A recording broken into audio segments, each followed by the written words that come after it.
सुकरात कहते हैं कि अपने आप को जानो, अपने शत्रु को जानो, 1000 बार लड़ाइयां 1000 बार जीतें। इस विचार को माध्यम बनाकर हम जानेंगे कि कैसे हम बिना लड़े भी अपने दुश्मन को हरा सकते हैं। आप सभी का हमारे चैनल पर स्वागत है। आज का विषय एक ऐसा विचार है जो सदियों से हमारे समाज और संस्कृति का हिस्सा रहा है। दुश्मन से बिना लड़े उसे हराएं।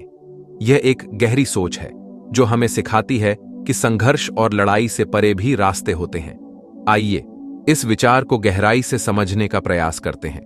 1. प्राचीन भारतीय ज्ञान। हमारी प्राचीन संस्कृति में इस विचार का महत्वपूर्ण स्थान है। महाभारत और रामायण जैसी ग्रंथों में कई उदाहरण मिलते हैं जहां बिना लड़े दुश्मन को परास्त करने की शिक्षा दी गई है। भगवान श्री कृष्ण की नीति और बुद्धि का उदाहरण लेते हुए उन्होंने कूटनीति और रणनीति से कई समस्याओं का हल निकाला। महाभारत में युद्ध टालने के कई प्रयास किए गए, जिसमें श्री कृष्ण ने पांडवों और कौरवों के बीच समझौते की कोशिश की। यह स्पष्ट करता है कि संघर्ष से बचना ही बुद्धिमानी है। 2. गांधी जी का सत्य और अहिंसा का सिद्धांत। महात्मा गांधी ने इस विचार को आधुनिक समय में प्रभावी ढंग से प्रस्तुत किया। उनका सत्य और अहिंसा का सिद्धांत हमें सिखाता है कि हिंसा के बिना भी दुश्मन को हराया जा सकता है। गांधी जी ने अपने जीवन में कभी हिंसा का सहारा नहीं लिया और अपने विरोधियों को नैतिक ताकत से परास्त किया। उनकी यह दृष्टिकोण आज भी हमें प्रेरित करती है कि कैसे हम संघर्ष के बिना ही अपने उद्देश्यों को प्राप्त कर सकते हैं। 3. कूटनीति और बुद्धि का महत्व। किसी भी परिस्थिति में जब हम किसी समस्या का सामना करते हैं तो उसे हल करने के कई तरीके होते हैं। बुद्धिमानी और कूटनीति से काम लेना हमें सिखाता है कि हम शांति और संयम के साथ भी जीत सकते हैं। जैसे कि चाणक्य की नीतियां, जिन्होंने मौर्य साम्राज्य को स्थापित किया, यह दिखाती हैं कि सही रणनीति और कूटनीति से बड़ी चुनौती का सामना किया जा सकता है। यह विचार न केवल प्राचीन समय से चला आ रहा है, बल्कि आज के आधुनिक युग में भी इसका महत्व अपरिवर्तित है। जब हम दुश्मन की बात करते हैं तो यह केवल युद्ध के मैदान तक ही सीमित नहीं होता। दुश्मन का मतलब किसी भी प्रकार की चुनौती, संकट या प्रतिद्वंद्वी से हो सकता है। इसका सामना हमें व्यक्तिगत जीवन, कार्यस्थल, व्यवसाय, राजनीति और राष्ट्रीय स्तर पर भी करना पड़ता है। इस विचारधारा की सबसे बड़ी प्रेरणा हमें महान चीनी दार्शनिक और सैन्य रणनीतिकार सुन त्जू से मिलती है। उनके प्रसिद्ध ग्रंथ द आर्ट ऑफ वॉर में उन्होंने इस पर व्यापक रूप से चर्चा की है। कूटनीति और बुद्धिमानी का महत्व। कूटनीति का अर्थ है संवाद, समझौता और सौहार्दपूर्ण उपायों से समस्याओं का समाधान करना। यह सीधा साधा सिद्धांत है कि अगर हम बिना लड़ाई के ही अपने लक्ष्यों को प्राप्त कर सकते हैं तो लड़ाई करने की आवश्यकता ही क्यों है। बुद्धिमानी हमें यह सिखाती है कि किसी भी समस्या का समाधान शांतिपूर्वक और तार्किक रूप से कैसे किया जाए। कूटनीति और बुद्धिमानी का प्रयोग। व्यक्तिगत जीवन में भी कूटनीति और बुद्धिमानी का बड़ा महत्व है। पारिवारिक विवादों को सुलझाने से लेकर कार्यस्थल पर समस्याओं को हल करने तक हर जगह इसका उपयोग किया जा सकता है। पारिवारिक जीवन में एक परिवार के सदस्यों के बीच आपसी समझ और संवाद से बहुत सी समस्याओं का समाधान हो सकता है। यदि किसी समस्या का समाधान कूटनीति से हो सकता है तो झगड़ा क्यों करें। कार्यस्थल पर सहकर्मियों के बीच मतभेद या प्रतिस्पर्धा को भी कूटनीति से सुलझाया जा सकता है। अच्छे संवाद और समझौते से कार्यस्थल का माहौल सकारात्मक बनता है और उत्पादकता में वृद्धि होती है। 4. शांति और संयम की शक्ति। शांति और संयम की शक्ति हमें आंतरिक बल देती है। जब हम शांतिपूर्वक और संयम के साथ किसी भी स्थिति का सामना करते हैं तो हम अपनी मानसिक स्थिति को मजबूत बनाते हैं। यह आंतरिक बल हमें संघर्ष से बचने और समस्या का समाधान निकालने में मदद करता है। जैसा कि बुद्ध ने सिखाया, शांति ही सबसे बड़ी विजय है। शांति का महत्व। शांति का अर्थ केवल युद्ध न होना नहीं है। शांति का वास्तविक अर्थ है आत्मा की स्थिरता, मन की स्थिरता और हृदय की शांति। यह वह अवस्था है जहां हमारे अंदर किसी भी प्रकार की अशांति नहीं होती। महात्मा गांधी ने कहा था, शांति केवल बाहरी संघर्ष की अनुपस्थिति नहीं है, यह भीतरी संघर्षों को समाप्त करने का एक तरीका है। शांति हमारे विचारों, हमारे कार्यों और हमारी भावनाओं में प्रकट होती है। शांति से हमारे अंदर एक सकारात्मक ऊर्जा उत्पन्न होती है जो हमें दूसरों से जोड़ती है, हमें सहनशील बनाती है और हमें धैर्यवान बनाती है। शांति के बिना हम अपनी समस्याओं का समाधान नहीं कर सकते और न ही अपने दुश्मनों को हराने की सही रणनीति बना सकते हैं।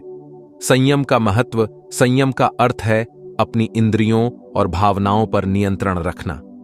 संयम से हमें अपनी इच्छाओं और महत्वाकांक्षाओं को सही दिशा में ले जाने की शक्ति मिलती है। जब हम संयमित होते हैं तो हम अपनी शक्ति का सही उपयोग कर सकते हैं। संयमित व्यक्ति अपनी भावनाओं पर नियंत्रण रखता है और आवेग में आकर गलत निर्णय नहीं लेता। संयम हमें सिखाता है कि हमें अपने दुश्मनों के प्रति भी धैर्य और करुणा दिखानी चाहिए। महात्मा बुद्ध ने कहा था, क्रोध को क्रोध से नहीं बल्कि प्रेम से समाप्त किया जा सकता है। संयमित व्यक्ति अपने दुश्मनों को क्षमा करने की क्षमता रखता है और उनसे शांतिपूर्ण तरीके से निपटने की कोशिश करता है। 5. संचार और संवाद का महत्व। संचार और संवाद भी एक महत्वपूर्ण तरीका है जिससे हम बिना लड़े दुश्मन को हरा सकते हैं। जब हम खुलकर संवाद करते हैं और अपनी समस्याओं को सामने रखते हैं तो बहुत से मुद्दे हल हो जाते हैं। जैसे कि परिवार और समाज में जब हम एक दूसरे से बात करते हैं और समझने की कोशिश करते हैं तो गलत फहमियों का समाधान होता है और विवाद टल जाते हैं। 6. क्षमा और सहनशीलता। क्षमा और सहनशीलता हमें सिखाती है कि हम कैसे अपने दुश्मनों को मित्र बना सकते हैं। जब हम किसी को क्षमा करते हैं तो हम न केवल उनके दिल में स्थान पाते हैं बल्कि अपने दिल को भी हल्का करते हैं। सहनशीलता हमें विपरीत परिस्थितियों में स्थिर और मजबूत बनाती है जिससे हम बिना लड़े ही विजयी बन सकते हैं। 7. सकारात्मक दृष्टिकोण और आत्मनिर्भरता। सकारात्मक दृष्टिकोण और आत्मनिर्भरता भी हमें बिना लड़े जीतने का मार्ग दिखाते हैं। जब हम अपनी क्षमताओं पर विश्वास रखते हैं और सकारात्मक दृष्टिकोण अपनाते हैं तो हमें किसी से लड़ने की आवश्यकता नहीं पड़ती। आत्मनिर्भरता हमें आत्मविश्वास देती है और हमें हमारी मंजिल तक पहुंचाती है। 8. प्रौद्योगिकी और नवाचार का उपयोग। आज के युग में प्रौद्योगिकी और नवाचार के माध्यम से भी हम बिना लड़े दुश्मन को हरा सकते हैं। तकनीक के सही उपयोग से हम अपने प्रतिद्वंदियों से आगे बढ़ सकते हैं और अपनी समस्याओं का समाधान निकाल सकते हैं। नवाचार और रचनात्मकता हमें नई ऊंचाइयों पर ले जा सकते हैं। 9. विनम्रता और सहयोग। विनम्रता और सहयोग भी हमें बिना लड़े जीतने का तरीका सिखाते हैं। जब हम विनम्रता से पेश आते हैं और सहयोग की भावना रखते हैं तो हम दूसरों का दिल जीत लेते हैं। सहयोग से हम बड़ी से बड़ी चुनौती का सामना कर सकते हैं और बिना संघर्ष के अपने लक्ष्य को प्राप्त कर सकते हैं। 10. स्वनियंत्रण और आत्मसंयम। स्वनियंत्रण और आत्मसंयम हमें सिखाते हैं कि हम अपनी भावनाओं और प्रतिक्रियाओं पर नियंत्रण रखें। जब हम स्वयं को नियंत्रित कर पाते हैं तो हम बिना लड़े ही अपनी समस्याओं का समाधान पा सकते हैं। आत्मसंयम हमें धैर्य और सहनशीलता की ओर ले जाता है जो किसी भी संघर्ष को टालने में मदद करता है। 11. नैतिकता और मूल्य आधारित जीवन। नैतिकता और मूल्य आधारित जीवन हमें सिखाता है कि कैसे हम अपने सिद्धांतों और मूल्यों के साथ बिना लड़े जीत सकते हैं। जब हम नैतिकता और सच्चाई के मार्ग पर चलते हैं तो हमें किसी से लड़ने की आवश्यकता नहीं होती। नैतिकता हमें सच्चाई और न्याय का पालन करने की प्रेरणा देती है। 12. योग और ध्यान का महत्व। योग और ध्यान हमें आंतरिक शांति और स्थिरता प्रदान करते हैं। जब हम योग और ध्यान का अभ्यास करते हैं तो हम अपनी आंतरिक स्थिति को संतुलित कर पाते हैं और बिना लड़े ही किसी भी समस्या का सामना कर सकते हैं। योग और ध्यान हमें मानसिक शांति और आत्मनिर्माण की शक्ति देते हैं। निष्कर्ष, प्रिय दर्शकों, दुश्मन से बिना लड़े उसे हराएं। यह विचार हमें सिखाता है कि संघर्ष और लड़ाई से परे भी कई रास्ते होते हैं। हमें अपनी बुद्धि, कूटनीति, शांति, संवाद और नैतिकता के माध्यम से बिना लड़े ही अपनी समस्याओं का समाधान निकालना चाहिए। यह विचार न केवल हमारे व्यक्तिगत जीवन में बल्कि समाज और विश्व स्तर पर भी शांति और स्थिरता लाने में सहायक है।